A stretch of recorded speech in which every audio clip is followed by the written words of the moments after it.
It started as an adventure, 9 young hikers, 1 mountain, and a journey they would never return from. In the frozen north of Russia, deep within the Ural Mountains, a group of experienced mountaineers set out in January of 1959 to reach a peak called a Torten. The leader, Igor Dyatlov, was just 23 years old. He was bright, disciplined, and trusted by everyone. They were students from the Ural Polytechnic Institute, skilled, organized, careful. Nothing about this trip seemed dangerous to them. But in the end, their names would be written on cold stone, and the mountain itself would carry their memory. They began their journey from the small settlement of Vizhai. From there they trekked into snowstorms and below freezing winds. Every day they wrote in diaries, cheerful, methodical, full of hope. On February 1st, their last campsite was set up on the slope of a mountain the locals called Kholat Syakhl. In the Mansi language, that name means the mountain of the dead. It was never meant to be symbolic, but it became prophecy. The next day, the group vanished. Weeks later, when they failed to return, rescue teams were sent to find them.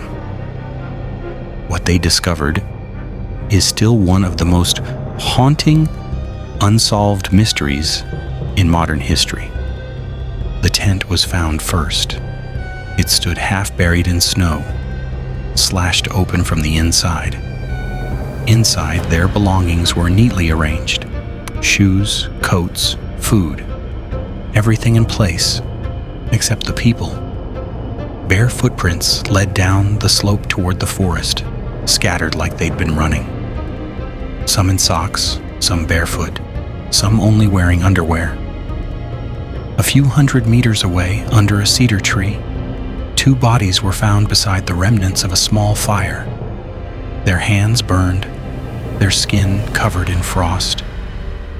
Then 3 more bodies, including Dyatlov himself, were found halfway between the tent and the tree, as if they'd been crawling back toward camp. But 4 hikers were still missing.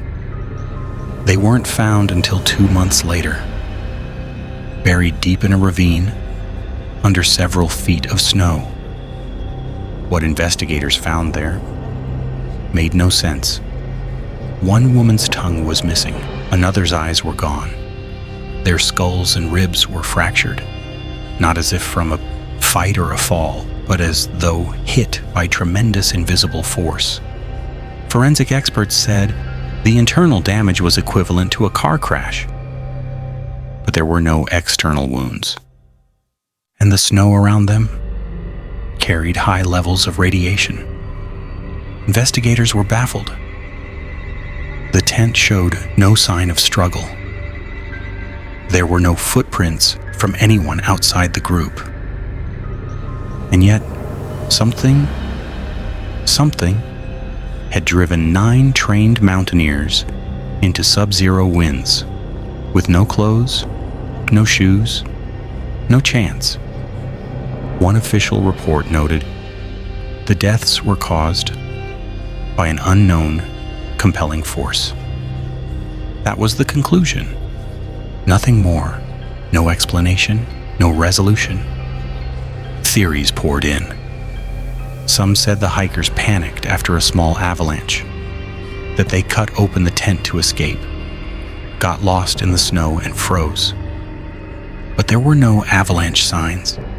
Others blamed military experiments, perhaps a secret missile test. Debris was found nearby.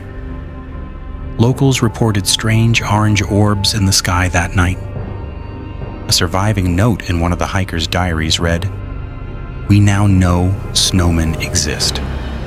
A joke, maybe, or maybe not. Because the local Mansi tribes spoke of something else in those mountains.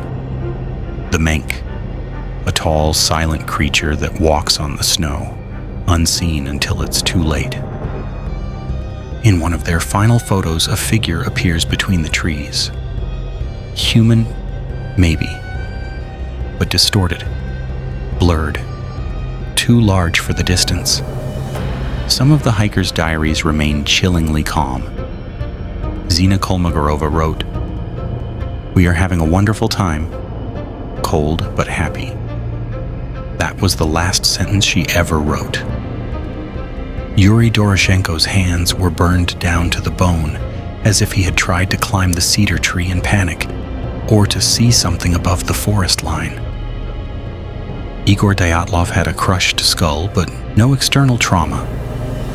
One woman, Lyudmila, was found clutching a pen and paper, her body half frozen in a crawling position, as if she had been writing when she died. And beneath the snow where they fell, investigators noted something else. The branches around them were broken high above head height. Something, or someone, had been watching from above. The case was closed quietly, labeled classified. Families were told to stop asking questions, but locals refused to climb that slope again. They said at night, the wind there didn't sound like wind. It sounded like voices. In 2019, the Russian government reopened the case. Their conclusion: a small avalanche. But experts found no proof. The pattern of damage, the tent position, the injuries, none of it fit. Even after modern simulations, the questions only grew darker. Why was there radiation? Why was one hiker missing a tongue? Why were their eyes gone? Why did they run into freezing darkness without their gear? And what was that orange light that others saw moving through the sky that same night? Maybe they were scared by the storm. Maybe they saw something they shouldn't have. Maybe the mountain wasn't as empty as it seemed. Today, the slope where their tent was found is known as DYATLOV Pass. A memorial stone stands there. 9 names carved into the granite. 9 lives that vanished into something we still can't explain. Sometimes hikers say when the wind is high, it sounds like laughter carried across the snow. Sometimes it sounds like screaming. No one knows which is worse. They say if you climb that mountain, you must never look back once night falls, because something might be standing behind you. Something that was once human, and something that still remembers, and maybe, just maybe, it's waiting for someone to tell its story again. The wind rises, the snow shifts, and far away on another night, another tent flap opens from the inside. The story doesn't end here. It never does. It just moves to the next mountain and waits. There are still files left unopened and some voices that never stopped calling. You'll find them where the silence begins.